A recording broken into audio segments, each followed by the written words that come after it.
Suite de votre programme sera en direct de Montluçon pour le plateau TV du GN Carp, où j'ai voulu accorder un temps de parole bien légitime et mérité à quelques représentants de l'ECF, l'équipe Carp France. Donc j'accueille avec grand plaisir Sébastien et Jean-Marie, que je vais laisser vous saluer à leur tour et se présenter succinctement en quelques mots.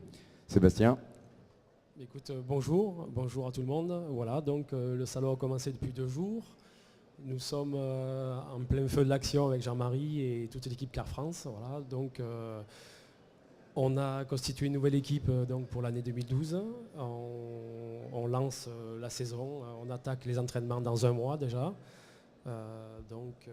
Moi, ancien capitaine, ancien compétiteur depuis 3 ans, donc après avoir fait 3 mondiales en France, en Angleterre et en Italie cet été, je deviens avec Jean-Marie le nouveau responsable de l'équipe de France, aidé de Jérôme Corbeil aussi. Le travail un petit peu les hommes de l'ombre, ceux qui sont en arrière, tout ce qui est logistique, préparation et autres. Mais on va laisser aussi Jean-Marie nous parler de son travail de manager, voilà, en quelques mots.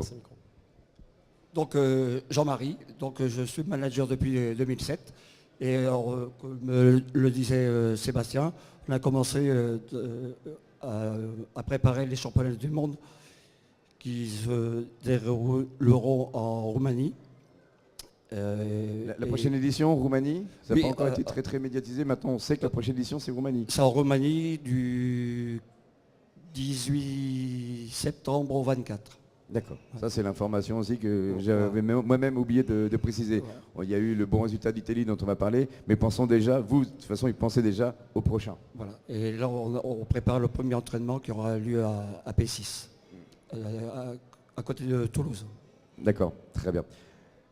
Le nouveau capitaine pourrait peut-être nous faire un petit topo, un petit flashback de ce qui s'est passé en Italie, le sentiment de cette compétition. Qu'est-ce qui t'est revenu, en plus de votre titre de vice-champion du monde? Qu'est-ce qui vraiment t'a marqué? Qu'est-ce que tu pourrais relever de cette dernière compétition? Alors, un championnat du monde déjà se prépare à l'avance avec toute une équipe. Donc nous avons commencé par s'entraîner en Italie dès le mois de juillet, avec un repérage préalable déjà dans l'hiver pour essayer de voir un peu le style de plan d'eau, tout ça. Nous nous trouvons en Italie et après une sélection française déjà de 4 entraînements en France, nous nous trouvons en Italie début juillet. Ouais, ça passe. D'accord, très bien. Donc toute l'équipe de France se trouve présente en Italie. On se retrouve confronté à déjà 40-45 équipes en place, déjà en concurrence, qui s'entraînaient aussi de tous les côtés, les pays de l'Est qui étaient là. Les Sud-Africains qui sont arrivés juste après nous, il y avait une grosse pression déjà qui commençait dès le mois de juillet. Les résultats étaient exceptionnels, on est tombé sur une semaine où les poissons répondaient, un lac exceptionnel aussi, on attrape plusieurs centaines de poissons à l'entraînement, on se régale, on essaye plein de choses, tous les appâts des sponsors étaient là, bon, voilà, on fait des découvertes, voilà, on fait un très bel entraînement. Du coup, on arrive en Italie très confiant, on avait des repères, on avait prospecté les 3 secteurs. Et puis, le tirage au sort tombe, pas très favorable pour nous. On a 2 secteurs très difficiles en milieu de parcours sur des courbes, donc ça s'avère un début très difficile. Avec une chance, c'est que Tony et moi tombent sur une l'aile du secteur B et là, ça nous laissait un joker, ça nous laissait... les fameuses ailes qui sont toujours vraiment visées, c'est voilà. Les postes de premier choix sur les secteurs surtout aussi linéaires que ceux-là. Alors, un petit avantage quand même. C'est un avantage incontestable, tous les compétiteurs le savent. On n'avait pas l'aile des Croates non plus, parce que les Croates étaient sur l'aile A1, et l'A1 c'est une réserve de 50 hectares, donc on savait très bien que le A1 allait être champion du monde, ça c'était réglé. Donc on attaque, on fait une partie de pêche difficile. La première après-midi très dure, et puis par chance, les Italiens sont juste à côté de nous, sont sur le B2, quoi. Donc l'équipe de l'ombre que tu viens de citer, donc les réservistes, tous les collègues qui se sont entraînés avec nous, le staff dirigeant qui sont là derrière, observent ces Italiens et voient que de suite ils font des poissons sur la technique de la pêche aux zig, c'est-à-dire la pêche à la décollée mais à l'extrême. Voilà, parce qu'il y avait quand même 5-6 mètres de profondeur devant nous à 30-40 mètres de distance. On y a vu les photos de montage avec toi et Tony qui officiaient sur la berge dans le dernier Carp Scène, je crois, où Tony a accordé quelques mots. On voit cette longueur de bas de ligne. Les gens pourront retrouver cette photo. On y prête attention, on voit le plomb quasiment à l'anneau de tête. Et toi, tu es avec le poisson dans la filoche, mais 3 mètres, 3 mètres 50, 4 mètres 4 mètres, 4 mètres et 5-6 mètres pour Nicolas et Jérôme qui étaient dans des profondeurs encore plus profondes. Ouais. Alors, on ne peut pas partir dans les aspects mécaniques de ce montage, comment ça peut fonctionner, parce que là, on va en avoir pour la journée. Mais bon, adaptation, en tout cas, réactivité, et on s'adapte, et on obtient ensuite le résultat. Donc le résultat s'avère pour nous excellent parce qu'on fait 72 carpes. Donc avec très peu de pertes, je crois qu'on a eu 4 ou 5 poissons perdus. Donc pour nous, une très belle partie. Avec des montages aussi bizarroïdes, pardon l'expression, seulement 4 ou 5 décroches à déplorer. Oui, 4 ou 5 décroches et je crois 4 casses dans les souches parce qu'on avait des souches devant le poste. Quoi. Tout ne s'est pas attrapé aux zigues aussi, il ne faut pas oublier. Dans une équipe, il y a 2 pêcheurs, donc la pêche est complémentaire. Donc c'est Tony qui s'est occupé de la pêche aux zigues pour barrer les Italiens qui étaient à 20 mètres de son poste.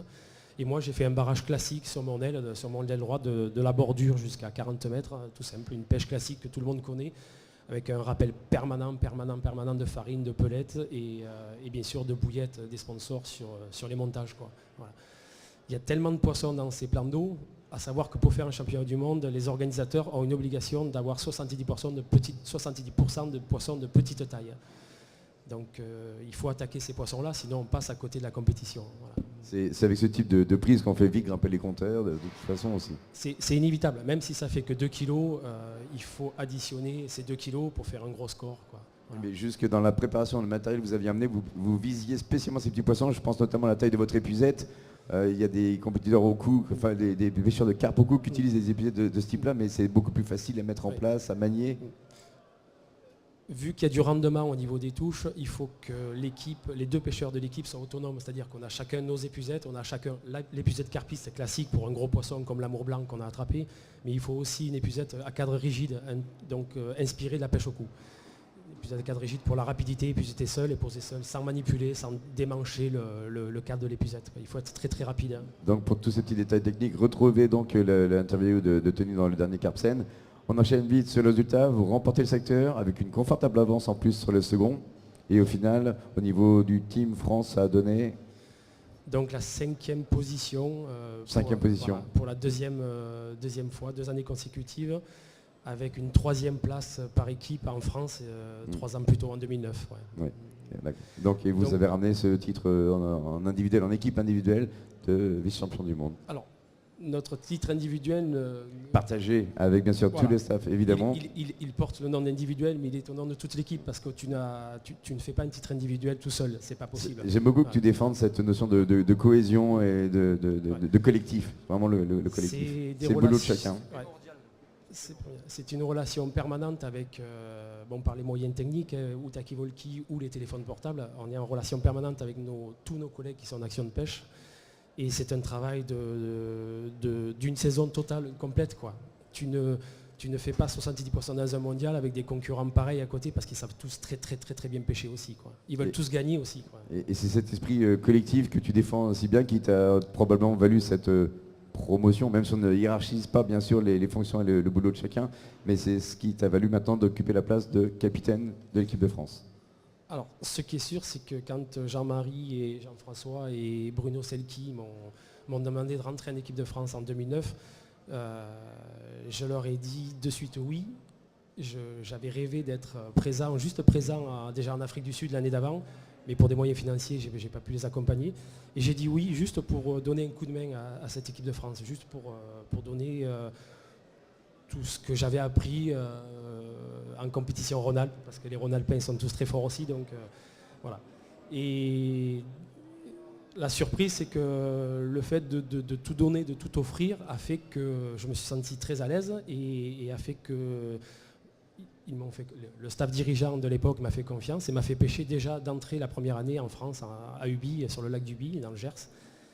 Et de là, après, j'ai pris plaisir à tout ça. Et c'est vrai que si on n'échange pas, on ne peut pas réussir en équipe nationale. Ça, c'est pas possible.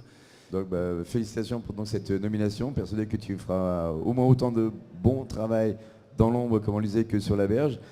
Signalons que tu seras donc remplacé aux côtés de Tony par Michael Régny, je crois. C'est ça.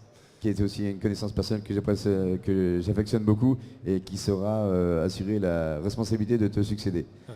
Merci en tout cas, pardon de faire court, je vais vous renvoyer au stand du Hall B où vous représentez l'équipe de Carpe France et nous allons enchaîner sur le reste du programme. Ouais. Merci Sébastien, merci Jean-Marie. Merci beaucoup. Un bon dimanche, bon salon. Et bonne fin de salon, merci. Ouais.